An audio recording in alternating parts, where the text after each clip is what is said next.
Para saber si un verbo es irregular, debemos conjugarlo en ciertos tiempos verbales y en las diferentes personas gramaticales.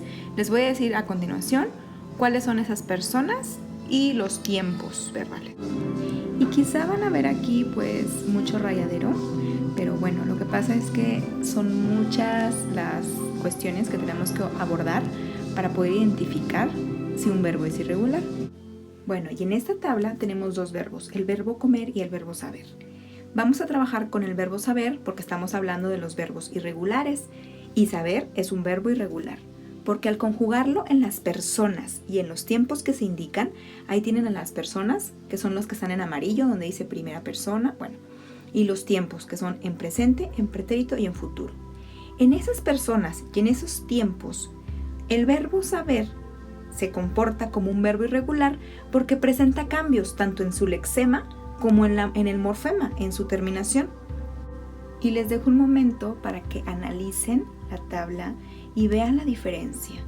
Vean la diferencia, cómo cambian algunas letras, cómo cambia el lexema del verbo saber cuando se conjuga en diferentes personas y cómo cambia también la terminación.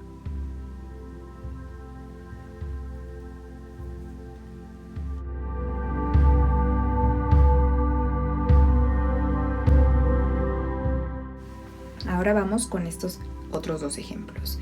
Tenemos al verbo partir y al verbo dormir. ¿Cuál de estos dos creen que es el verbo irregular? Correcto. El verbo dormir es un verbo irregular porque su lexema cambia en la primera persona y en la tercera persona del plural del tiempo presente.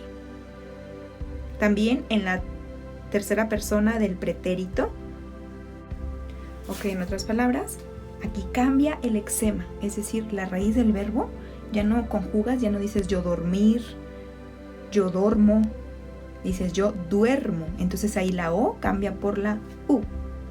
Igual ya no dices tú duermes, es tú duermes, ¿vale? Entonces observen cómo es que cambió el lexema en este verbo irregular. Los verbos pueden manifestar su irregularidad de distintas maneras, pero la más común es esta que vimos anteriormente. Es cuando se conjuga el verbo, se modifica el lexema o la raíz del verbo. Y aquí les dejo otro ejemplo del verbo pensar. El verbo pensar se comporta como verbo irregular porque su lexema cambia cuando lo conjugas en diferentes tiempos verbales y en las personas gramaticales. Aquí les dejo el ejemplo para que lo lean.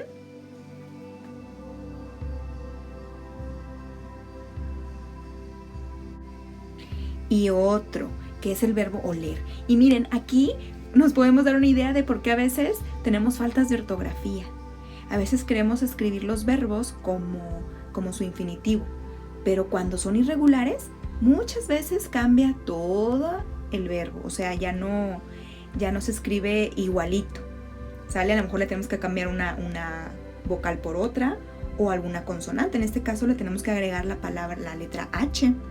Entonces el verbo es irregular, el verbo oler es irregular porque su lexema ol cambia en sus conjugaciones y tienes que agregarle la letra H. ¿Y tú qué verbos irregulares conoces? Piensa en todos aquellos verbos irregulares que usas normalmente, pero que a lo mejor no te habías puesto a pensar que se comporta como un verbo irregular.